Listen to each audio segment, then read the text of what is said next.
My younger brother texted in the group, "Don't come to the Sunday get-together. My new wife says you'll make the whole party stink." My parents spammed likes. I just replied, "Understood." The next morning, when my brother and his wife walked into my office and saw me, she screamed, "Don't come to the Sunday get-together. My new wife says you'll make the whole party stink." That was my younger brother's text. I wish I could say it shocked me, but honestly, it didn't. What did sting was watching the notification light up with little red hearts from my mother, my father, even my aunt. They weren't horrified. They liked it. Hi everyone. My name is Clara Rowan. I'm 27 years old and apparently my family thinks I smell bad enough to ruin a party. I stared at the message for a full minute, thumb hovering over my phone. My first instinct was to defend myself, to call my brother, to demand an explanation. But then the calmer part of me, the part they taught to know her place, simply replied, "Understood." And then I set the phone down because deep down I already knew no matter what I did, I'd never be their version of enough. Not polished enough, not obedient enough, not the kind of woman who married into money like my brother did. That night, I sat at my desk in my quiet apartment, the one I'd bought with my own savings, and looked at the framed photo of my parents smiling at my brother's wedding. I wasn't in it. They thought they'd humiliated me. They thought I'd disappear, cry or beg. But what they didn't know was that my office, the one they'd all forgotten I owned, was about to become the stage for their greatest shock yet. The same office my brother was scheduled to visit the next morning with his brand new wife. And I was ready. Sunday morning arrived like any other, but I dressed with precision. A tailored navy suit, soft cream blouse, gold earrings, calm, composed, unbothered. At exactly 10:15 a.m., the elevator doors opened in my building's marble lobby. My assistant Jamie texted, "They're here." I smiled. Perfect timing. My brother, Ethan, walked in first, hand in hand with his new wife, Sabrina. She looked every bit but the picture of smug luxury. Diamond earrings, a sharp perfume that entered before she did, and a tone that could slice glass. But when her eyes landed on me behind the glass wall of my corner office, she stopped mid-step. You work here," she stammered. I stood, closing my laptop with deliberate calm. "No, Sabrina, I don't work here. I own this place." Ethan blinked like he'd misheard. "Wait, what?" "Welcome to Rowan Strategies, your new corporate PR firm," I said, extending my hand. "I believe your company, Sabrina Luxe Interiors, signed a 3-year brand management contract with us last quarter."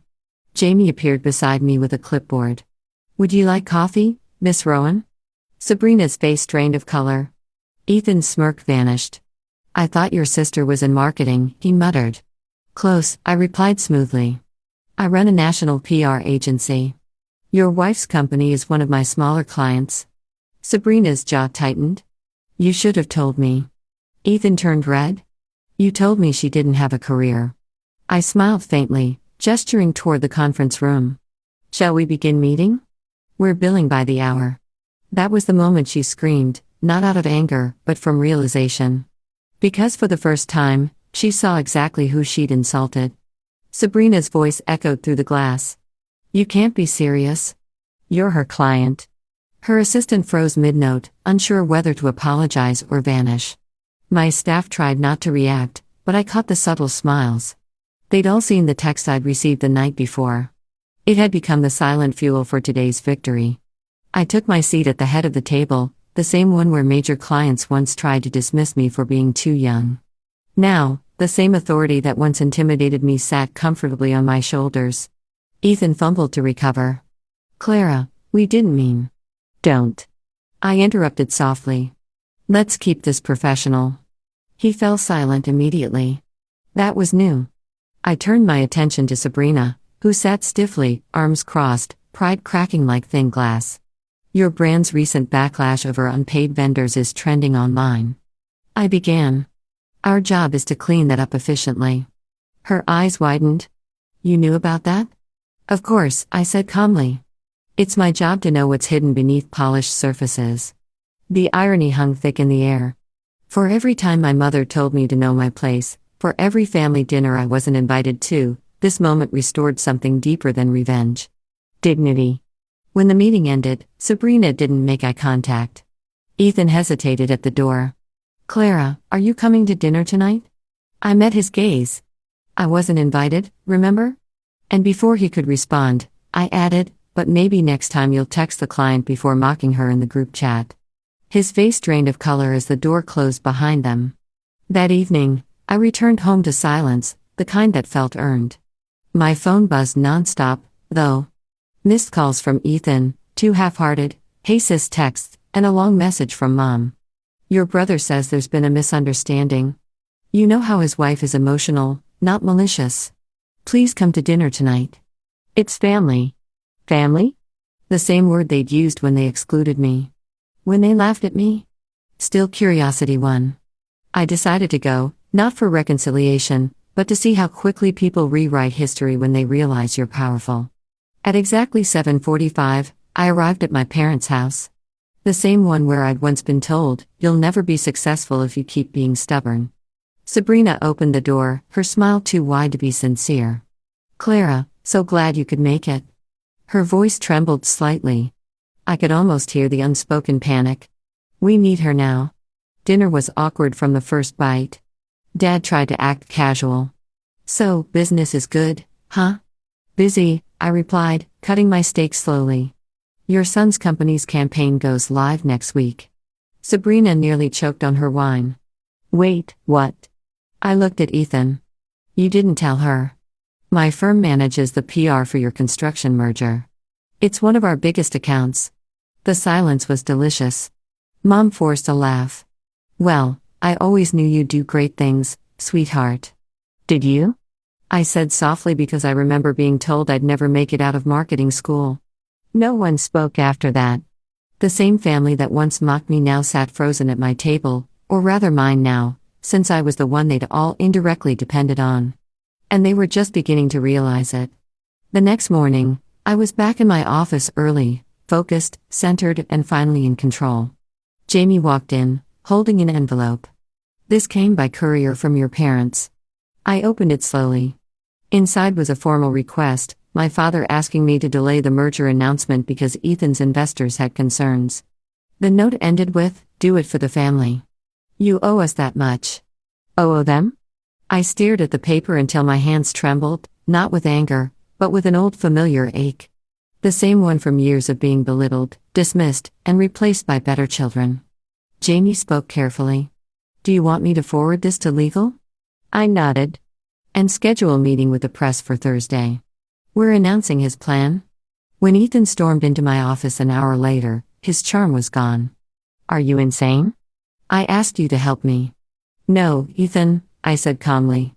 You demanded it, he scoffed. You think running a company makes you powerful? We're family, Clara. That still means something. I met his glare with a kind of calm only pain can teach. It used to before you decided your wife's comfort mattered more than your sister's dignity. He froze. Sabrina appeared behind him, pale and wide-eyed. Ethan, let's just go. I stepped closer, lowering my voice. I'm not trying to destroy you. I'm teaching you what respect feels like. The kind you can't buy or fake. He looked at me like he was seeing me for the first time. Because for the first time, he finally was. And the woman standing before him wasn't the sister he'd mocked. She was the CEO he couldn't afford to offend. By Thursday, the press conference was everywhere. Headlines read, Rowan Strategies secures $12 million construction partnership led by CEO Clara Rowan. My brother's face, frozen behind a forced smile in the photos, said everything. He hadn't realized that the merger deal, the one his investors were betting on, only existed because of my company's strategy. Without me, the entire plan would have collapsed months ago. That evening, Mom called, CL, what you're doing is cruel. You're embarrassing your brother publicly. Mom, I said evenly. You applauded when he humiliated me in a group chat. I didn't humiliate him. I just stopped hiding who I am. Her tone hardened. You changed. I had to. You wouldn't have survived being the family joke for as long as I did. Silence stretched between us. Then she whispered, your father's heart can't take this kind of stress. He didn't seem too fragile when he laughed at me last week. I replied. But don't worry, the merger stays. Business is business. The next day, Sabrina showed up at my office, Makeup smudged, her arrogance gone. I didn't know, she said quietly. Ethan told me you were some bitter sister who never got over being single. I didn't know you built this. I studied her carefully. And what would you have done if you did? I wouldn't have texted that. I smiled faintly. Then consider this your lesson. Words carry weight. Sometimes they cost more than you expect. When she left, my reflection in the glass wall stared back, calm, unshaken, and finally respected. For once, the silence that followed felt deserved. The next Sunday, the same family group chat lit up again. Mom, family dinner at 7. Everyone better be there. Dad reacted with a thumbs up. Ethan sent, of course, then a pause. Finally, Clara, I typed one word, busy, and hit send. By 7:05, I was at the rooftop of the Rowan Tower, my building, sipping tea while my staff worked quietly around me. Down below, I could almost imagine my family pretending everything was normal. At 7:48, Jamie approached with a smirk. You'll want to see this. She handed me her tablet, a live post from a local journalist. Breaking Rowan Strategies named Businesswoman of the Year by the Denver Business Council. The photo was me calm, confident, standing in front of the same company they all thought was my little marketing job. My phone buzzed instantly. Dad, we're proud of you. Mom, you should have told us, sweetheart. Ethan, you made us look bad. I stared at their messages, the same pattern repeating. Pride only when my success benefited their image. Jamie raised a brow. You going to reply? I smiled, setting the phone face down. No, let them sit in it. Because power wasn't about shouting anymore. It was about choosing silence and knowing they finally understood what that silence meant. That night, I looked out at the city lights, my city, my name glowing on a skyline they'd once said I'd never reach. For the first time, I didn't crave their approval. I already had something better. Peace. A month later, I was standing at a charity gala speaking on stage about entrepreneurship and resilience. Cameras flashed, people applauded, and among the crowd, I spotted 3 familiar faces near the back. My parents and Ethan. They look smaller now, not physically, but in presence. The same people who once made me feel like nothing were now shifting uncomfortably under my success. After the event, my mother approached first. Clara, your speech was beautiful, she said softly. We've been wrong about a lot of things. My father nodded stiffly. You've done well for yourself. I smiled politely. Thank you. I did what you taught me. I stopped depending on anyone but myself. Ethan stood last, hands shoved in his pockets. Sabrina wants to apologize. She said she shouldn't have said what she did. I know, I said gently. That's why I didn't ruin her company when I could have. He blinked. You mean? I leaned in slightly. Let's just say your next few contracts came through because I decided not to block them. He looked at me differently then, not as a sister to mock, but as a woman he'd underestimated. I started to walk away, then turned back. Ethan, do you remember that text? The one where you said I'd make the party stink. He looked ashamed. Yeah. I smiled calmly. Turns out success smells a lot like clean air. The kind you only breathe when you rise above the ones who try to choke you. As I left the ballroom, applause echoed behind me. But it wasn't the sound that stayed with me. It was the silence that followed. The silence of power. The silence of peace.